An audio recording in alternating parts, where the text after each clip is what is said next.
Have you ever just met someone and instantly felt safe or unsafe? That's intuition telling you who to trust. What if I told you your body is already gossiping about that person long before your lips form a question? And that learning to listen could change the course of your relationships. Stop everything and attend to this quiet alarm. Intuition knows who to trust before you speak a word. It's an ancient, living skill that modern life has taught us to ignore. Between polished profiles and edited words, the soul still reads microsignals: a held breath, a softening of shoulders, a tiny wince behind the eyes. Science frames it as split-second pattern recognition. Mystics name it the inner eye. Both point to one truth: your nervous system is a wise ally. Picture meeting someone at a crossroads, a gentle openness that feels like sunlight on your chest, or a subtle constriction that tightens your gut. These are not poetic fantasies. They are immediate, embodied messages. In daily life, they show up when a stranger's smile doesn't reach the eyes, when a partner's calm feels flawless but hollow, when a friend's laugh leaves you exhausted. Recognizing these signs is not paranoia. It's reclaiming a native intelligence. Stay with me to learn how to honor that first impression without letting fear decide. How to separate intuition from projection, and how to let your inner compass guide small choices that ripple into safer, wiser living. Before we move deeper, like, subscribe, and share a moment you trusted a gut. Say quietly with me, I choose to awaken my consciousness. There are hidden keys ahead, enigmas that will make you question what you thought you knew about trust, and invite a new kind of seeing: how intuition scans body language and energy instantly. Neuroscience now whispers what mystics have taught for centuries. Your body reads truth long before your mind finishes a sentence. Imagine an ancient radio inside you that wakes up the moment another person enters your field, not to decode their vocabulary, but to register the tiny currents that ripple through posture, breath, and the unspoken geometry between you. You walk into a room and your whole nervous system becomes a delicate instrument. Your eyes catch micro movements, the quick tightening around a mouth, the flicker of pupils, a shoulder that doesn't relax. Your inner ear listens to cadence. Is the voice steady or skittish? Your chest notices rhythm. Are breaths shallow and quick or deep and flowing? Beneath all of that, there's a subtler current, like the temperature of a conversation. A warmth that invites or a coolness that repels. These are not random details. They are signals your body reads instantly and silently, stitching them into a felt sense that arrives as a single truth: safe, curious, wary. This sensing is both biological and luminous. Biologically, mirror neurons and autonomic responses resonate with another state. Spiritually, the subtle field, call it an aura, call it energetic tone, speaks through the body.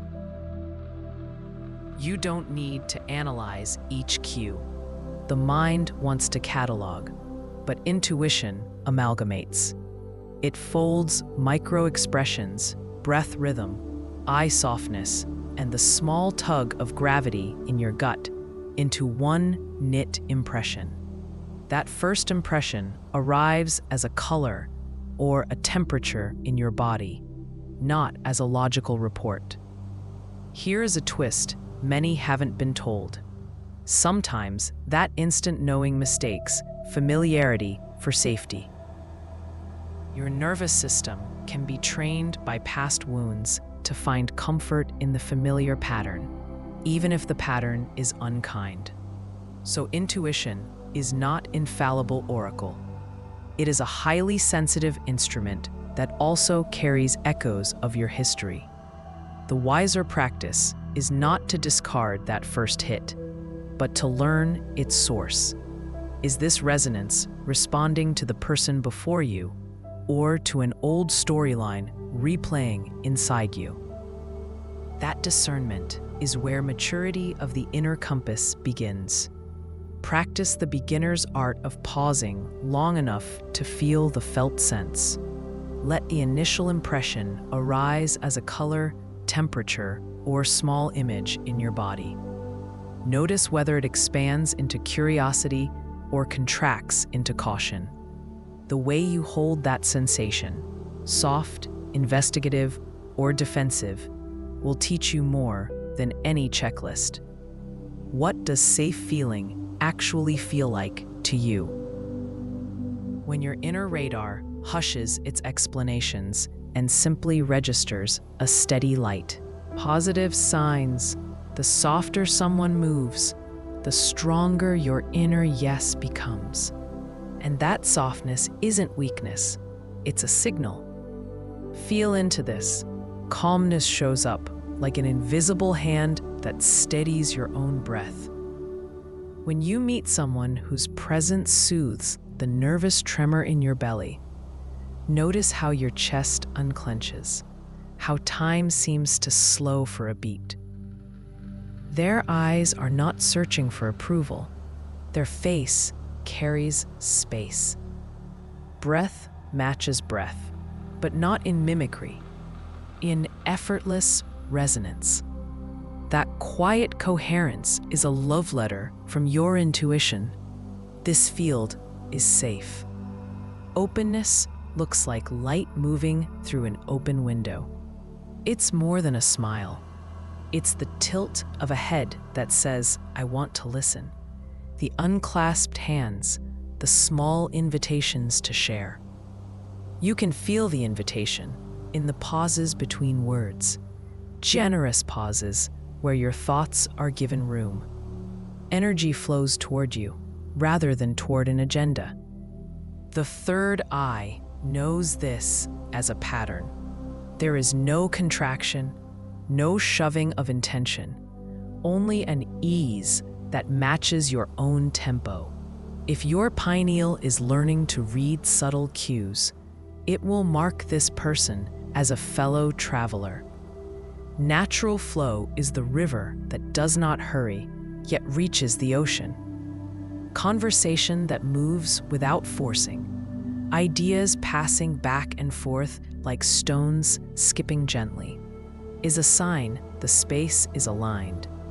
There's timing in the breath, an absence of sharp edges in tone, a rhythm that doesn't demand your defenses. You feel invited to be your whole, messy, beautiful self. Afterward, the world feels a shade brighter. Your energy is returned, not taxed. Here's the twist that deepens the work. The soul's signal is not a checklist. A person can look calm and polite and still leave a residue that your body rejects, and another can be clumsy, nervous, or awkward, yet radiate a restorative warmth. What matters is the felt resonance, the energetic aftertaste that lingers in your bones. Your job is not to judge appearances. It is to learn to taste the subtle currents beneath them. A simple practice to refine this sense.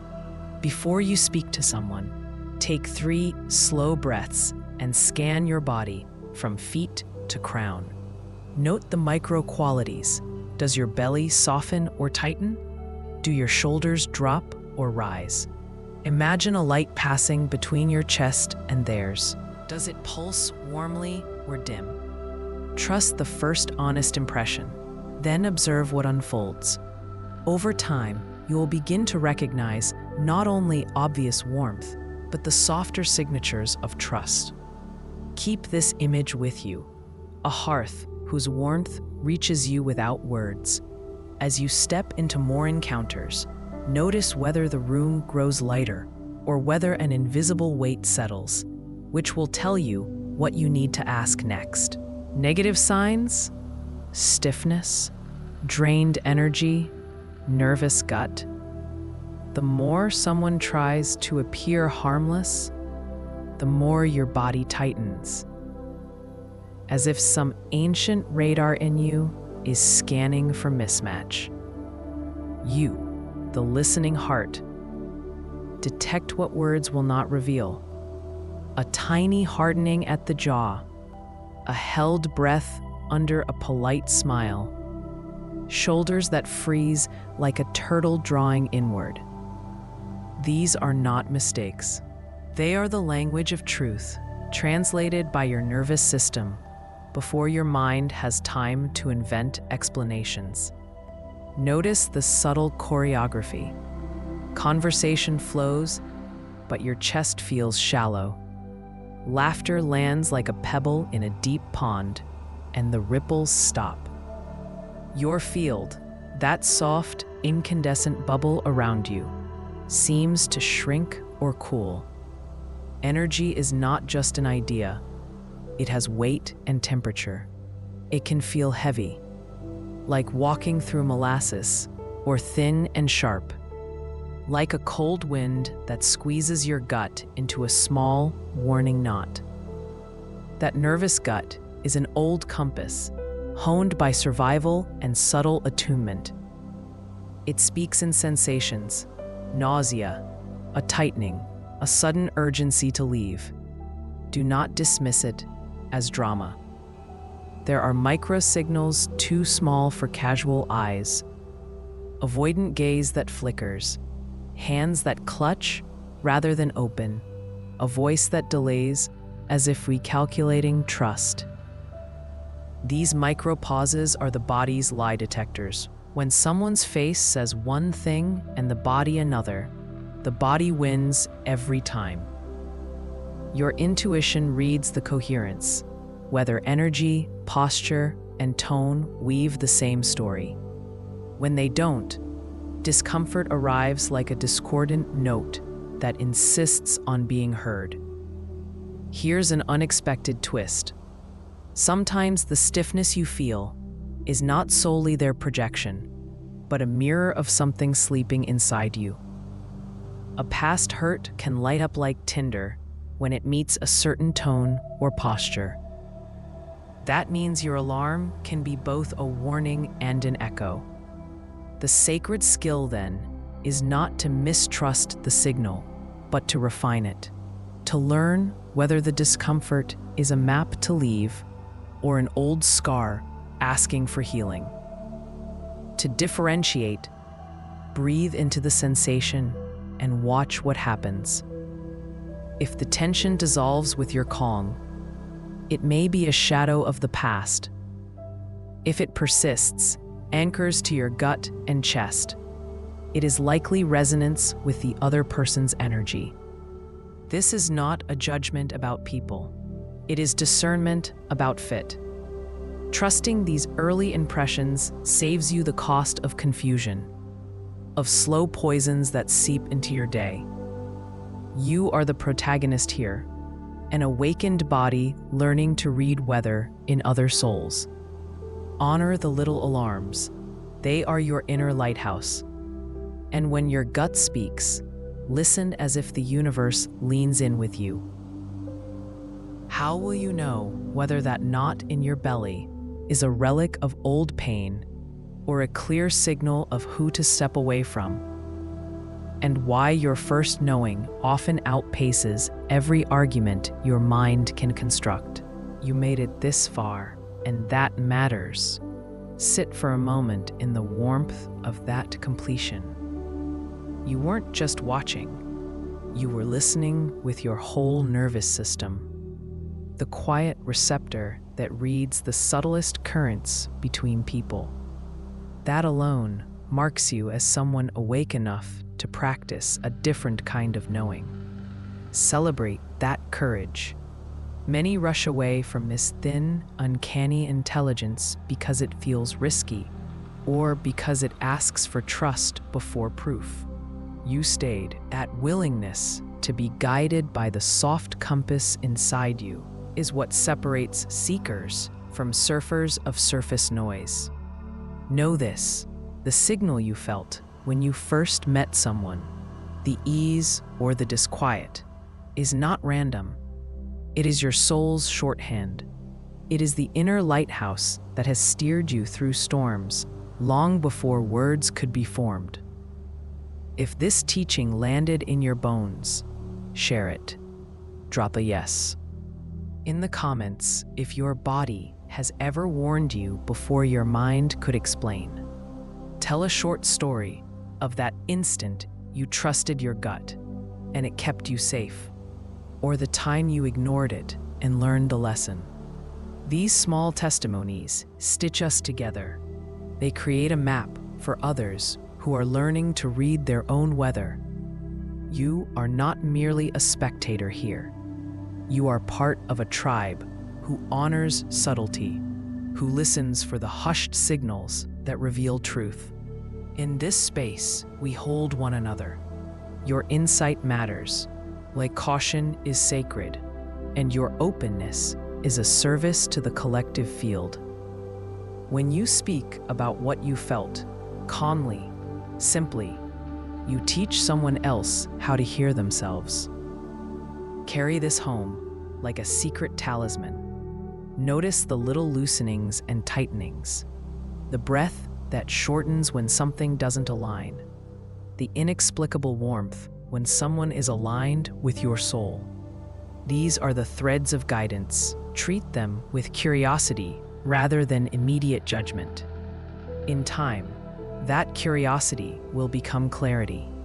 Your inner compass will grow steadier, a quiet magnet that pulls you toward what nourishes and away from what drains. Let us keep walking this path together. If you want more gentle practices to refine this listening, leave a comment saying what you most want: clearer boundaries, deeper connection, or more trust in strangers. We'll explore it as a community. Keep shining your light. Remain present. Breathe and absorb this energy in gratitude.